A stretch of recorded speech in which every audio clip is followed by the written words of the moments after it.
1961 തോന്നുന്നു. പെട്ടെന്ന് എനിക്കൊരു ടെലിഗ്രാം വന്നു.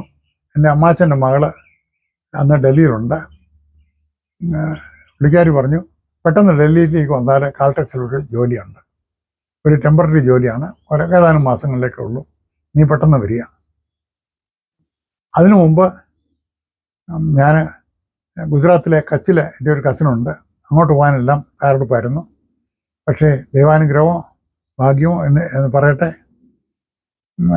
ഡൽഹിയിലേക്ക് എനിക്ക് പെട്ടെന്ന് പോകേണ്ടതായിട്ട് വന്നു. അതിൽ അല്പം പേടിയോടുകൂടിയാണ് പോയത്. മദ്രാസിൽ ചെന്നപ്പോൾ അവിടെ എൻ്റെ ഒരു കസിൻ ഉണ്ടായിരുന്നു. അദ്ദേഹം എന്നെ ഒന്ന് സ്വീകരിച്ചു. ഒരു ദിവസം അവിടെ താമസിച്ചു. അന്ന് റിസർവേഷൻ ഒന്നുമില്ല.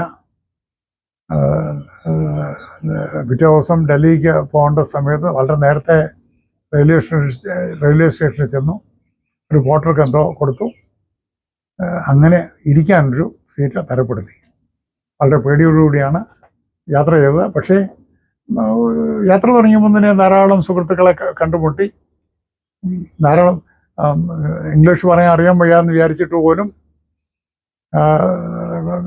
കുറച്ചങ്ങോട്ട് ചെന്നപ്പോൾ പറയേണ്ടതായിട്ട് വന്നു. അപ്പോഴും തോന്നി എനിക്കും സംസാരിക്കാൻ പറ്റും എന്നുള്ള ഒരു ആത്മധൈര്യം ഉണ്ടായി. ഡൽഹിയിലെ റെയിൽവേ സ്റ്റേഷൻ ഇറങ്ങിയപ്പോൾ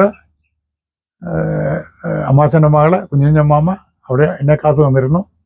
കുഞ്ഞിഞ്ഞമ്മയുടെ ഹസ്ബൻഡ് ഇന്ത്യൻ മിലിറ്ററിയിലെ ഒരു കേണലായിരുന്നു. റഷ്യൻ ഭാഷയുടെ ഒരു വിദഗ്ധനായിരുന്നു അദ്ദേഹം.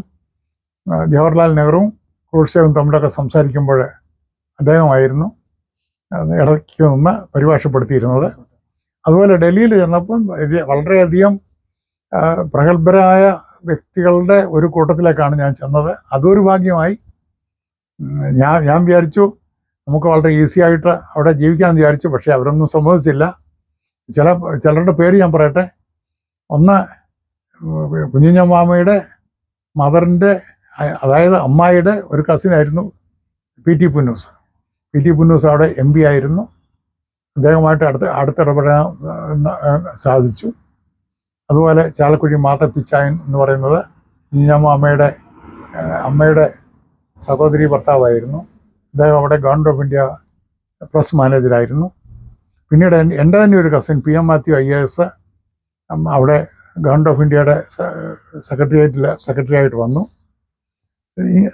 പിന്നെ കേണൽ